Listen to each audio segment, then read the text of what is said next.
14ஆம் அதிகாரம். இயேசு தேவாலயத்தை விட்டு புறப்பட்டு போகையில் அவருடைய சீஷர்கள் தேவாலயத்தின் கட்டடங்களை அவருக்கு காண்பிக்க அவரிடத்தில் வந்தார்கள்.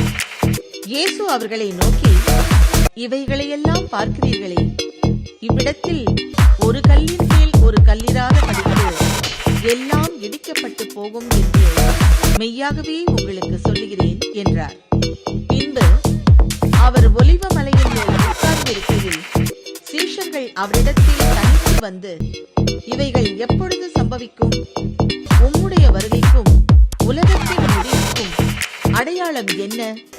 எங்களுக்கு சொல்ல வேண்டும் என்றார்கள். இயேசு அவர்களுக்கு பிரதி உத்தரமாக, ஒருவனும் உங்களை வஞ்சியாதபடிக்கு எச்சரிக்கையாய் இருங்கள்.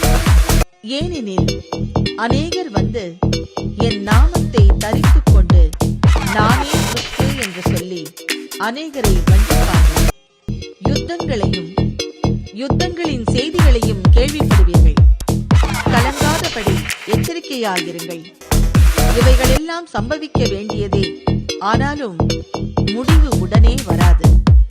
ஜனத்துக்கு விரோதமாய் ஜனமும் ராஜ்யத்துக்கு விரோதமாய் ராஜ்யமும் எழும்பும். பஞ்சங்களும் கொள்ளை நோய்களும் பூமி அதிர்ச்சிகளும் பல இடங்களில் உண்டாகும். இவைகளெல்லாம் வேதனைகளுக்கு ஆரம்பம். அப்பொழுது உங்களை உபத்திரவங்களுக்கு ஒப்புக் கொடுத்து உங்களை கொலை செய்வார்கள்.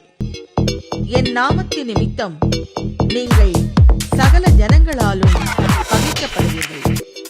அப்பொழுது அநேகர் இடறல் அடைந்து ஒருவரை ஒருவர் காட்டிக் கொடுத்து ஒருவரை ஒருவர் பகைப்பார்கள்.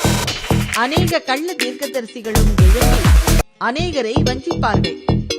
அக்கிரமம் மிகுதியாவதினால் அநேகருடைய அன்பு தணிந்து போகும்.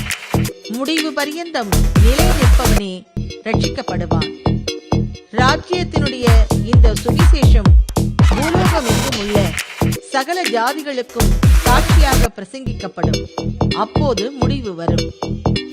மேலும் பாழாக்குகிற அருவருப்பை குறித்து தானியேல் தீர்க்கதரிசி சொல்லி இருக்கிறானே, வாசிக்கிறவன் சிந்திக்க கடவன்.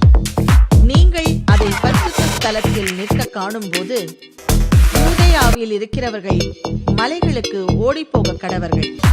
வீட்டின் மேல் இருக்கிறவன் தன் வீட்டிலே எதையாகிலும் எடுப்பதற்கு இறங்காதிருக்க கடவன். வயலில் இருக்கிறவன் தன் வஸ்திரங்களை எடுப்பதற்கு திரும்பாதிருக்க கடவன்.